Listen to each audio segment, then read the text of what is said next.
Good Erev Shabbos, everyone. Erev Shabbos, Parshas, Mikeitz, and of Freilichen V'zois Chanukah. Last day of Chanukah. Unbelievable. I have the following question for this week.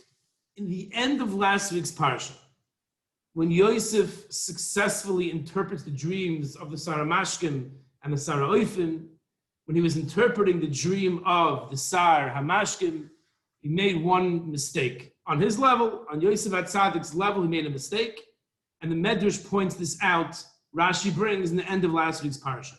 After his interpretation of the dream, Yosef says in Perek Mem Pasuk Yudalid, in Parshas Vayeshev last week, Kim Zechartani itcha, if you remember me when things work out well for you, V'his kartani el Paroi, and remember me to Paroi. He sent a little message with the Sarah Mashkim, remember, a wink. I am the one who interpreted your dream correctly. Do me a favor and get me out of here. The last pasuk in the parsha says, "V'lo yizocher Sarah Mashkim es Yosef v'yishkachei." The Sarah Mashkim did not remember Yosef, and he forgot him.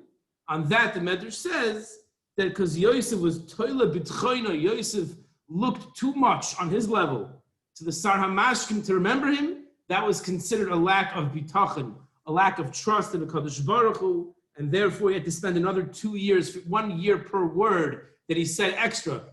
Zechartani and V'his kartani, those 2 words, each one cost him a year. Mimela, he spends 2 more years in jail.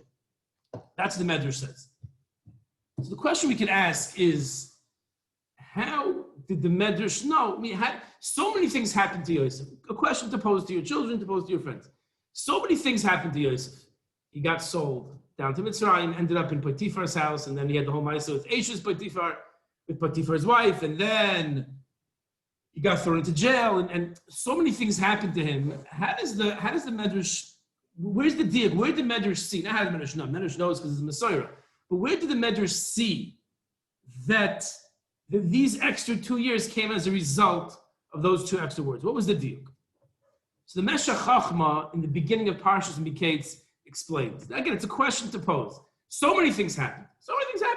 Maybe there was a lack of bitachon when he went to the brothers, and that's why he was sold down to Mitzrayim. Maybe there was a lack of bitachon, he got to the Sarah Tabachim, and that's why he ended up being thrown into jail. A lot of points in his life, you could say there's a lack of bitachon, and therefore this happened to him. Where did the Medrash see in these 2 years specifically that it was because a result of his lack of bitachon? Zok the Meshech Chachma in the beginning of Parshas Mikeitz. The Medrash v'daber sfasayim ach l'machzor. The words of the lips are only for l'machzor. You're not going. It's going to be a loss. It's going to give a loss to the person. Al yidei she'amar l'sarah mashkim zachartani v'izkartani. He said those 2 words, Yosef, to the Sarah Mashkim. Mitoisef lo'ishtei shanim. He got 2 extra years, and that's the pasuk says in the beginning of Parshas Mikeitz. What does the pasuk say? Mikeitz sh'lasayim yamin. After 2 years, Paro has his dream. Explains the Meshech Chachma. The Torah explains to us the way HaKadosh Baruch Hu interacts with the world, the way HaKadosh Baruch Hu interacts with people. Asher sivava b'hashgacha, asher yihye eitzel Sarah Tabach. The hashgacha elyoina, the divine providence, organized things that Yosef should end up in the Sarah Tabachim's house, the head butcher's house. That's why he was a servant. And he ended up running the house. Why? V'yilmoi darchei hamalchus.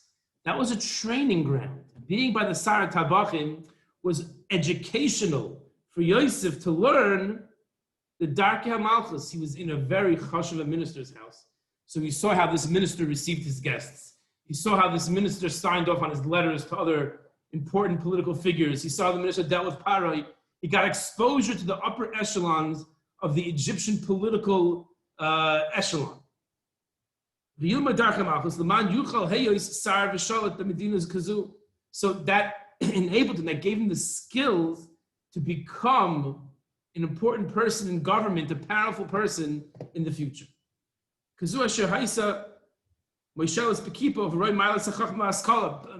was the apex of culture, of science, of technology. It was Mitzrayim. You can't take a little shepherd boy with his father and throw him into the middle of take a kid from Meisharim, making the president of the United States of America. That's not going to work out too well. So he had to be trained. Because Yoshev Beis Hasurin, and then he got thrown into jail. Another horrible thing. He got sold to Sar Tabachim, horrible. Eishes Poitifar, horrible thing. Then he got thrown into jail. It's going from bad to worse. Like, where's the Kadosh Baruch Hu? Yosef is on his own. What's going on? The future is very bleak. What happens in the jail? The two Srisei HaMelech come. The Sar Mashkim, the Sar Oifim, also chashuv ministers in the government. HaMashke va'oifeh, v'hoy misharos lifneihem. His job was to take care of these two ministers. The Kibel Mehem, Nimuse v'tachsise Malchus Mitzrayim v'Anhagasa. From these two ministers that HaKadosh Baruch Hu sent into the jail with Yosef, he learned from them the etiquette, the way you speak, the way you walk, the way you handle yourself, the way you greet people. He had first-hand exposure with these very chashuv people, and he learned from them the nimusim, the etiquette of the Malchus Mitzrayim. So all that was essential. So that wasn't a punishment. The Torah is teaching us all that was not a punishment. Where do Chazal see a punishment? Omnam, however, once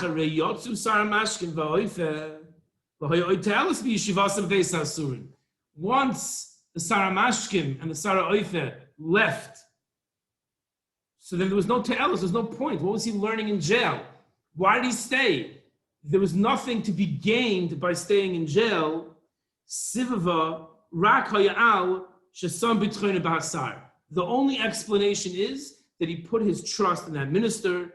Siva hashgacha sheshachach Sar Mashkin.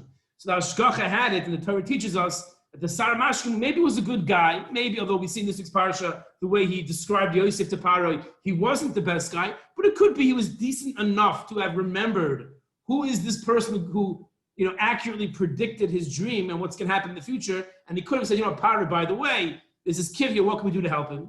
But the hashgacha had it that the Sar Mashkin forgot. He forgot completely about Yosef, teaching us this lesson, that when things happen, it looks very difficult. A person ends up here, a person ends up there, at this time, in this place. I'm like, what's going on?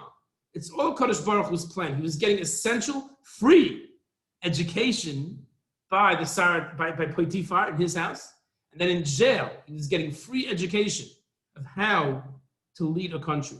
And without that, he would not have been able to save the world, to save his family, to save Yiddishkeit, had he not had those experiences. But when there was a lack of bitachon, so then that's it. He spent 2 years for no reason other than a punishment for, on his level, not having trust in Hashem. And this connects very much to Chanukah. It's still Chanukah, V'zois Chanukah, the last day of Chanukah. There are two halachas in Chanukah that seem to not fit together. There's one halacha called Kavsa Ein Zakakla. There's a din that if you light the Ner Chanukah, and you lit it in a place where it could last for the requisite time, and something happened, you knocked into it and it fell and went out, you blew it out by accident, you're yoytz the mitzvah. You light it for 1 second, and it goes out, and it wasn't your fault. It wasn't done on purpose, meikara, you're yoytz the mitzvah. There's another halach in Chanukah that for all other mitzvahs, there's a limit how much you have to spend to fulfill the mitzvah. That's 1/5 of your assets. So if I own $1,000, that's all I have to my name, and tefillin costs $201, I'm not obligated to buy that pair of tefillin because it's more than 20% of my net value. There's an exception. There's one mitzvah, one positive commandment. Obviously, to not eat non-kosher. For a negative commandment, you have to give all the money in the world. But for a positive commandment, I have to buy lulav and esrog. I have to buy a sukkah. If it's going to cost more than 1/5 of my assets, I'm exempt. There's one exception, that's Ner Chanukah. A person says the Shulchan Aruch must sell the shirt off his back or go around and collect money for himself in order to buy 1 candle per night to be yoytz the Ikar Hadin Mitzvah. So let's take an example, right? To bring out Koyach Hatzir. You have this Yid who has no money, and from morning till night he's slaving away, carrying heavy packages, earning enough money to buy his 1 candle for Chanukah. And he's so excited, his 12 hours of hard labor paid off. He has his little glass, his little oil, puts a wick in, has enough for a match, he lights it. And he sees the beautiful Chanukah light, warming his soul, making the whole day worth it. A minute later, a wind comes, unexpected wind, blows out the candle. And the Yid cries, let me light it again. So no, you don't have to let me, you could if you want to. You're yoy to the mitzvah. Oh, no, but can't I still, if I light it again, fulfill the mitzvah more? We say, no, there's an Indian, it's very nice. But as far as the mitzvah of there is Chanukah, you will already yoy to the mitzvah in that 1 second. He says it's not fair. I put in 12 hours of work to get this candle, and you're telling me that my mitzvah is over? And Chazal tell this person figuratively, they say, what's in your control and what you will be rewarded for is the 12 hours of work you put in. And Baruch Hashem, you got the Kiyum mitzvah also, that will give you schar. But the results, what happens after that, is not in your control. The halachas of Chanukah are teaching us that we have to be talking in Kadosh Baruch Hu, which means I do my hishtadlus, I put in my effort. But the results are totally not in my control. So I could think that I must live in this place and my kids must go to that yeshiva, and I can have all these thoughts, but those are non-kosher thoughts. The thought is my hishtadlus, my effort. I think my effort is to get myself a house in this place. And I think what I'm supposed to be doing is to get my son into that yeshiva. But if that doesn't work out, it's not a failure. As long as I put in my effort, my proper effort, HaKadosh Baruch Hu was guiding me in a different direction. The opposite of that is the Greek philosophy, the Yavanim. What do we have left of the Greek culture? The biggest thing is the Olympics. What are the Olympics? You take a person who is naturally a very fast person. Gavaldik, he's very fast, right? Doesn't have to train, the fastest guy in the world. You take someone else who's not so fast, but he trains and he puts in a lot of effort, he's hard, train. And they run, the natural fast guy wins the gold medal, the other guy comes in 15th. No one cares about that person. No one cares. We don't care about your effort. All we care about is you're the fastest. It comes easy to you. Fine, you get all the covet. Everything by the Greeks was the result. No one cares about the effort. The total opposite of hashkaf of Yiddishkeit. So therefore, Chazal, I heard this word from Rabbi Yisrael Jimitrovsky Zatzal, a Rav in the Ramat Eshkol section of Yerushalayim many, many years ago. He once said over this word, where you see in the halachas of Chanukah, the hashkafa. You see the Jewish philosophy against the Yavanim in the halacha. Sell the shirt off your back to buy enough oil to get a candle for Ner Chanukah. But what happens after you light that Ner Chanukah?